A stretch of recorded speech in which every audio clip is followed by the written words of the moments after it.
Hey guys, it's Justine here from I Should Read That, and today I am participating in the Bookternet All Stars challenge.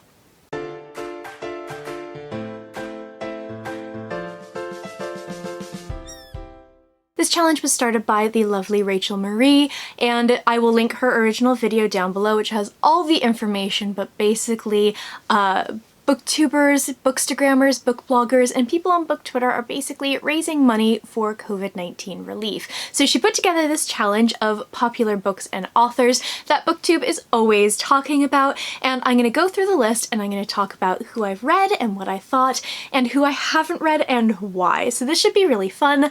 I don't have like the brain capacity to pull out all of the books that I have and like put up images and stuff like that. So what I'm gonna do is I'm gonna take her kind of checkboard graphic that she made, and I'm just gonna stick it up right here for the entire video, and you guys can go ahead and refer to that because that's gonna make things easier for me and for you.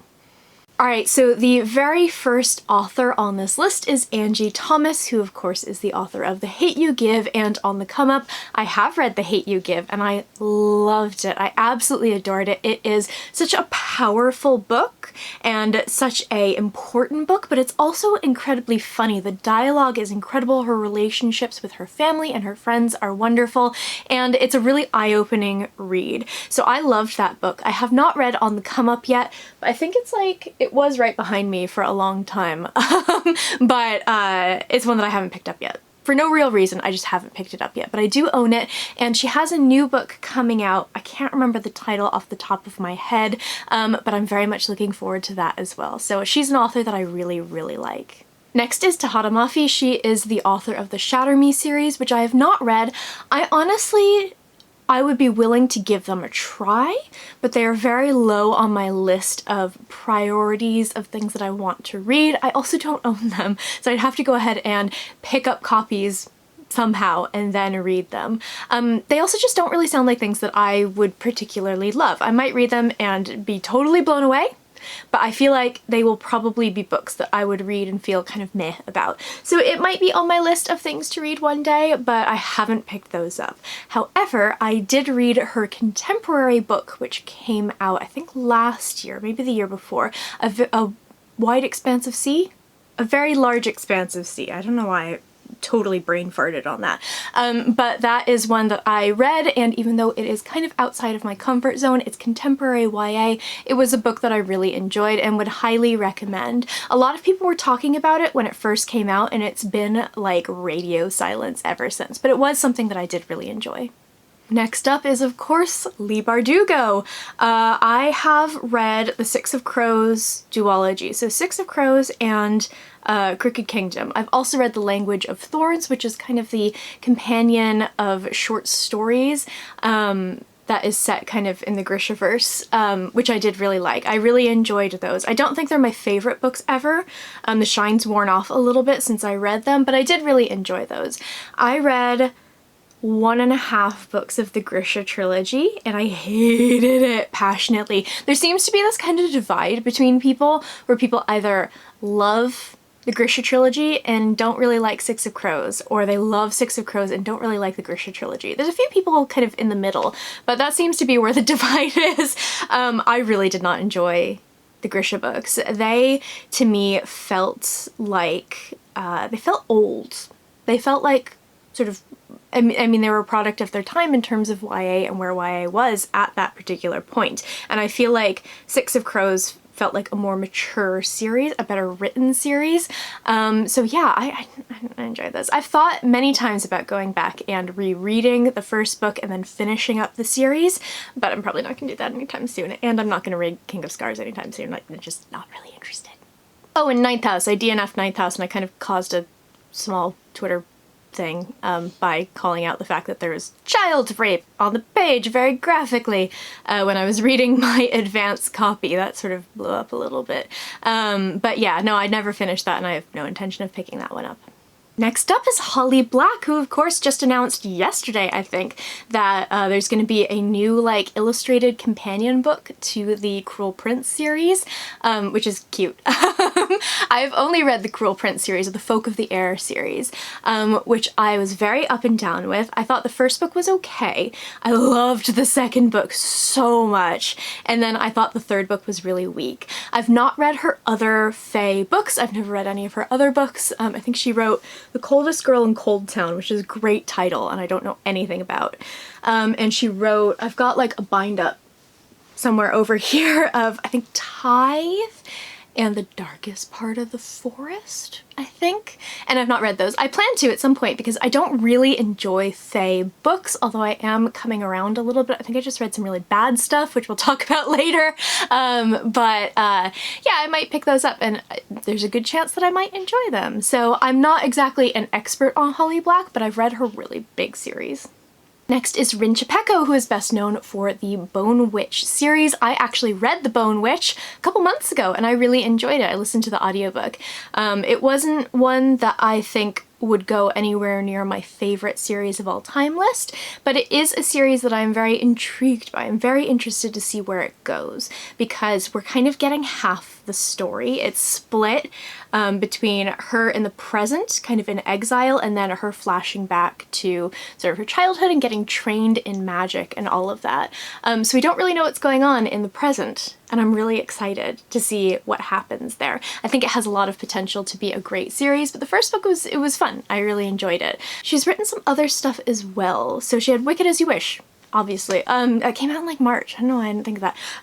I've heard some mixed things about that. It doesn't sound like it'll be quite my cup of tea, but I do have a digital review copy of it, so I'm going to read it eventually. And yeah, I think she's best known for her Bone Witch series, though she's written some other stuff as well. And yeah, she's someone who I've got my eye on.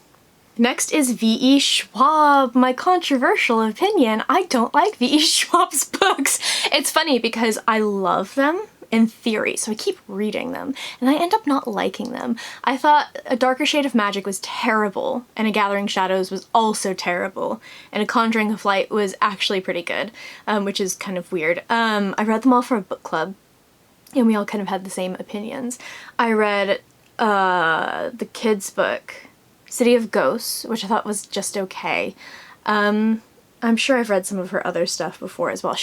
There's something about her writing that doesn't do it for me. I feel like there's something lacking there for me. And I think what it is she really fuzzes the line, especially in her like adult stuff, between adult and YA, and to me they feel extremely YA. So because she says they're adult and she sets them up to be adult, they feel like they're really lacking something. They're not quite pushing to their full potential of what they can do and where they could be. So yeah, it's funny, like of course she's got this new book which sounds amazing, the Invisible Life of Addie LaRue book, which comes out in October, and I'm like, I'm not gonna like it, don't buy it. Read it, but I'm gonna anyway because it sounds so cool, but I'm just gonna end up disappointed as I always do with V.E. Schwab's books. Okay, now we have Marissa Mayer. She is one who I have read almost nothing from. Back when I first started blogging in 2017, she had just come out with a book called Heartless, which is a retelling of sort of the Queen of Hearts origin story, and that was terrible. I hated that book, like with a wild, fiery passion. I absolutely despised that book. So I've never really gotten around to reading any of her other stuff. I have a copy of Cinder on the shelf that I bought ages ago because I have this thing where I like to sort of see where a lot of like the foundations of YA are, because I missed a lot of it when I was younger. So I have a copy of Cinder. I had a copy of Renegades at some point. I don't know if I still do. But yeah, I've not really read any of her other stuff because I hated Heartless so much. She is an author that I would be willing to give another try to, so yeah, it's not like she's, you know, in the bin or anything like that, but I've not been hugely motivated to pick up another one of her books. Okay, so next up is Adam Silvera. So I have read one of Adam Silvera's books. That was Infinity Sun, which I rated. I did a review on this channel and I'll link it if you guys would like to see it. I think I was a little bit generous with my 4 stars. It's probably closer to a 3 or 3.5, but it was fun. I enjoyed it. And I really liked the LGBTQ representation in that book. I have a feeling that I would enjoy They Both Die at the End much, much more, which is a book that I do own. I just haven't picked it up yet, as is the case with so many of my books. But yeah, he's someone who's definitely on my radar, someone who I'm interested in seeing more from. I just haven't gotten there yet. Now we're on to Cassandra Clare. I have never read a Cassandra Clare book, and I don't really have any intention of doing so. When I bought Cinder in that kind of period of time where I wanted to see the sort of foundational YA, I picked up a copy of City of Bones and it languished on my shelf for ages. And I went ahead and did an unhaul video, or a Trash My TBR video, a while ago, and it was pretty much universal. Justine, you'll hate that book. Get rid of it. Just don't even bother. So I'm not gonna bother. I tried the audiobook at some point actually, and it was the worst audiobook I've ever listened to. It was really terrible. Yeah, I'm not hugely interested in her books. I doubt anyone could change my mind, but I guess you can try. I feel like I would enjoy the historical Shadowhunters one probably more than the modern one. Is that Immortal Instrument? No. Mortal Instruments. No, Immortal Instruments. Infernal Devices? It's one of those. I think I would enjoy that historical one more than the modern one, just because that's where my tastes tend to lie. But yeah, I have no real intention of starting to read her. Aha! Okay, now we have Taylor Jenkins Reid. This is a fun one because I have read her two really big books. Of course, she's written lots of other stuff, but her big hits have been The Seven Husbands of Evelyn Hugo and Daisy Jones and the Six. And it's funny because people seem to have this like feeling that you need to prefer one or the other. You have to be like Team Evelyn or Team Daisy, and if that's the case, I'm definitely Team Daisy. I much preferred Daisy Jones and the Six. I loved Evelyn Hugo as a character. She's fantastic. She's phenomenal. I loved her story, but all of the side characters in that book were really weak, and I was kind of meh about the ending of that, whereas I loved everything about Daisy Jones and the Six, from the music to the interview type way of telling the story to the ending, all of this stuff. I love the fact that you saw all these different characters remembering the exact same event in different ways. It was so cool. I really loved Daisy Jones and the Six. They're both books that I really love, but my preference is definitely Daisy Jones. Okay, Laini Taylor. I really like Laini Taylor as a human being. She seems like a marvelous person, a really lovely human. And I also really enjoy her books. So I have read the Strange the Dreamer duology, and I have read the first Daughter of Smoke and Bone book, which I was a little bit less impressed by, and I've also read the Night of Cake and Puppets novella that goes with the Daughter of Smoke and Bone series.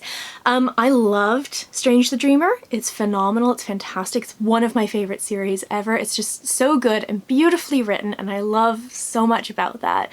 I was a little bit less keen on Daughter of Smoke and Bone for the same reason as, was it the Grishaverse? Where it kind of felt old in a way. It didn't, obviously, like, it's of its time, but it feels like YA has kind of matured past the point of like badass girl being super badass until she meets the really hot boy, and then she's just like a puddle of water on the floor and completely useless. I really didn't enjoy that sort of dynamic. I also didn't like the way that the book, you'll know if you've read it, the way that the book like completely changes gears for the last like 100 pages. It made no sense to me, and I was not prepared for that. So I might give those books another try at some point. Actually, that is a series I would be very willing to retry, but probably not anytime soon. But I really love her writing. Next we have Amy Kaufman and Jay Kristoff, specifically the Illuminae Files. I DNF'd Illuminae. I really didn't enjoy it.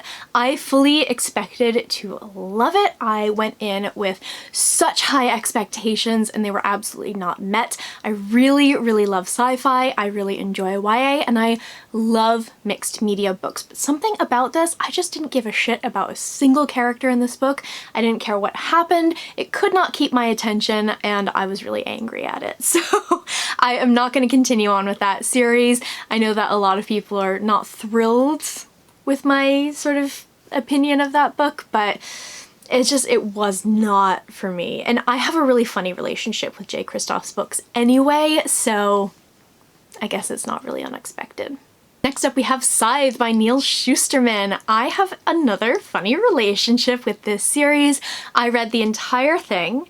And I really didn't love the first book. I loved a lot of the concepts. I loved the kind of society where death has been conquered, but we still need population control, and like the scythes who got, that's so cool. But I hated the two main characters. They had the personalities of two wet paper towels, and watching their relationship develop was like watching paint dry. It was so boring. I really hated them.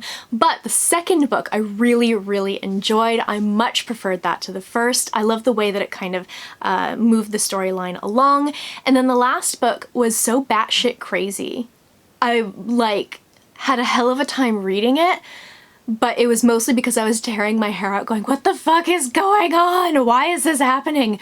It is in my most disappointing books of 2019 video. If you would like to go ahead and check that out, you are more than welcome. I do a lot of like hair pulling and shrieking, why? So it's quite fun. But it is a series that it has a very funny place in my heart because it's mad. It was really fun to read, but ultimately I thought it was just okay, and that's mostly because I only liked one of those books. Next is Sarah J. Maas. I do not enjoy Sarah J. Maas's books. I have read two of them. I read the start of both of her big series. So I read Throne of Glass, which was okay.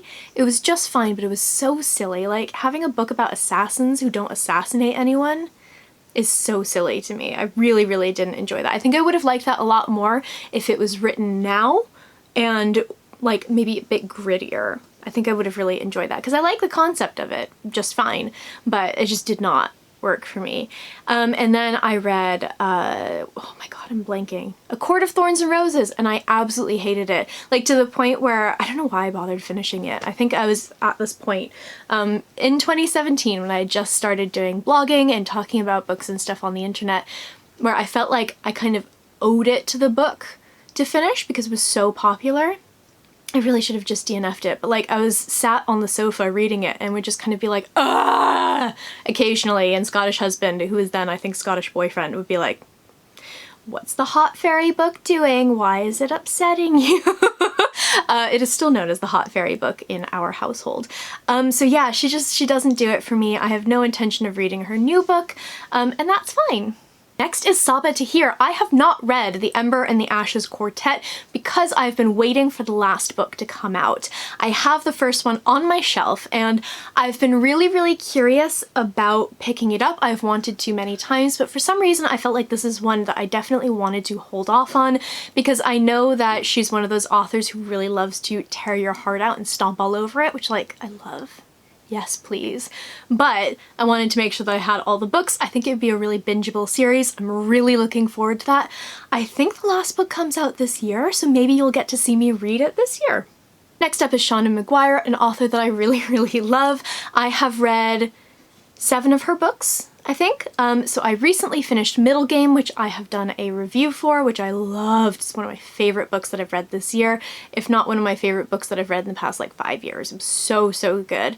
And then I've read her Wayward Children series, which I have some very mixed thoughts on, but the books that I like love with my whole heart.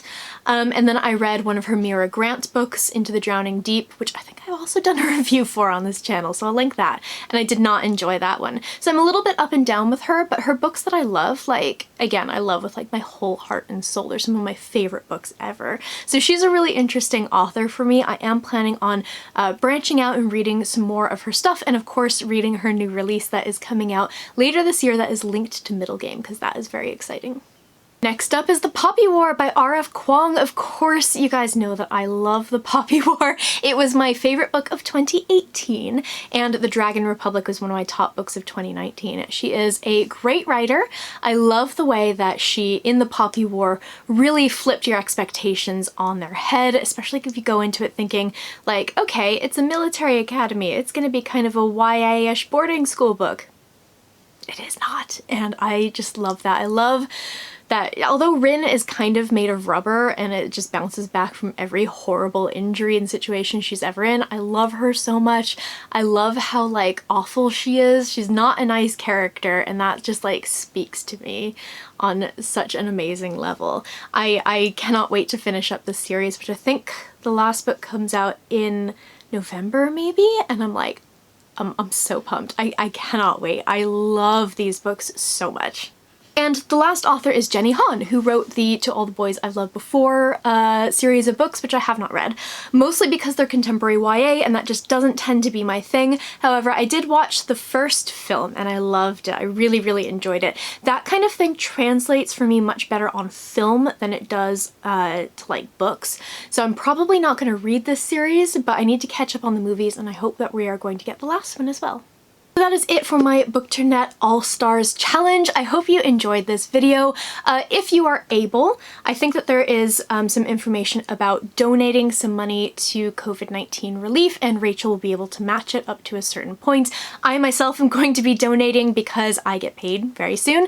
And yeah, I would love to hear your opinions on this, on all of these authors.